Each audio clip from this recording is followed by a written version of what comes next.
This is a very critical project because our next speaker is an American, and he, as Guillermo points it out, he is crazy enough, like myself, to go into Ukraine, having a good life in America, living an American dream, and something there, something very special in multiple sectors. Guillermo, to you.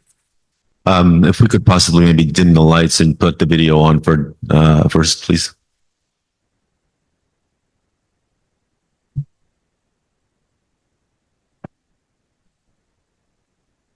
Can we turn the lights down a little bit?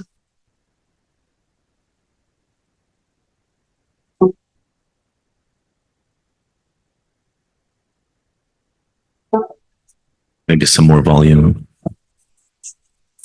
Дрифт Каховської ГЕС забрав у нас можливість використовувати ту програму, по якій ми отримали спільно.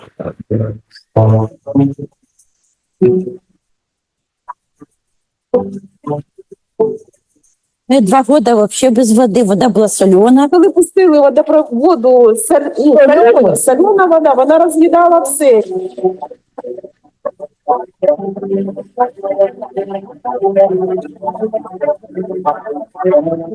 Мережі старі, відношення через солону воду, через обстріли та інше, і вони руйнують краще з технічною, ніж без будь-якої.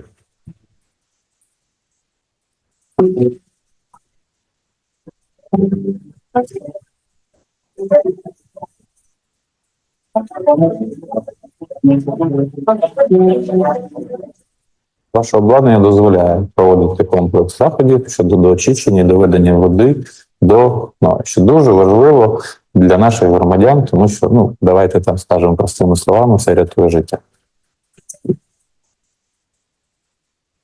Коли почалась війна, почали обстрілювати водогін, і це було десь, може, у квітні. У квітні, да. 2-го року. І після цього настали зовсім води. Беремо пластмасові бутилки по 6 літрів, кое-які є ємності. От і йдемо аж на кінець Балабанки на другу вулицю. Чи мороз, чи сніг, чи вітер, чи дощ.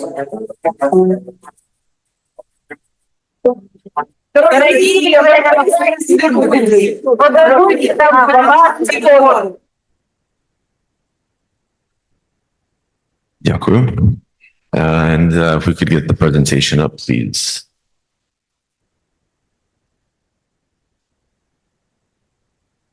So the video that you guys just saw was a video that was made within Mykolaiv, which is currently a region in Ukraine that is heavily damaged water infrastructure.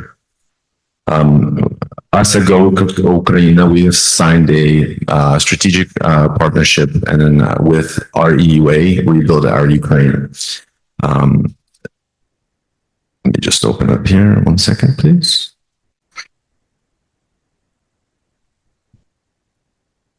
So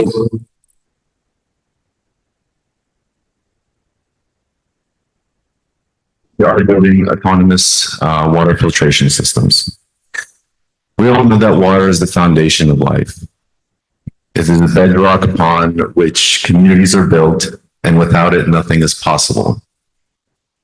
No construction, no agriculture, no manufacturing, and no healthcare, and certainly no sustainable future. Water is not just a resource, it is the driving force behind every single project and every single initiative that we have spoken about here today.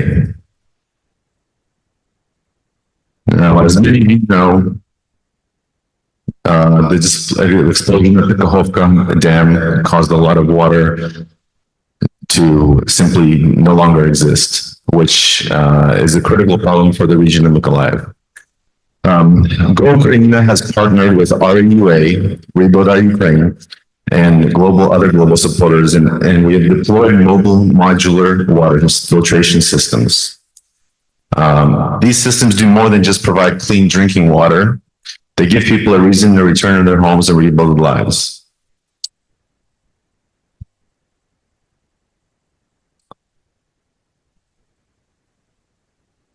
Now, each system costs It's an autonomous system. It can produce 100,000 liters of water for consumption per day.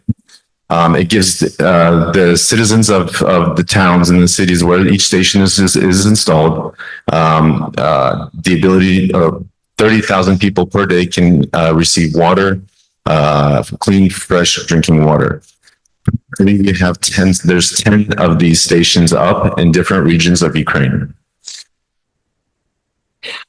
This is an initiative that's been supported by the Kharkiv region, Dnipro region, and also supported by the Office of the President.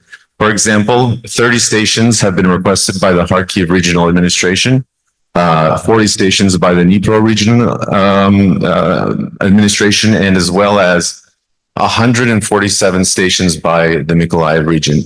It is the only region in Ukraine that has implemented salt water into their water pipes. So there's literally no drinking water in many of the different regions in Ukraine, but primarily Mykolaiv is one of the most critical ones. So as of today, there's currently 10 stations installed. The goal is for a total of 150 stations. 313,000, rough number, 330,000 people are now receiving fresh water on a daily basis thanks to these stations. 6 of these stations were actually installed by RDI, Renewed Democracy Initiative, which is funded by Gary Kasparov, the American Jewish Committee, as well as the Blue Check Ukraine Fund, which is Leif Schreiber and his fund and his team.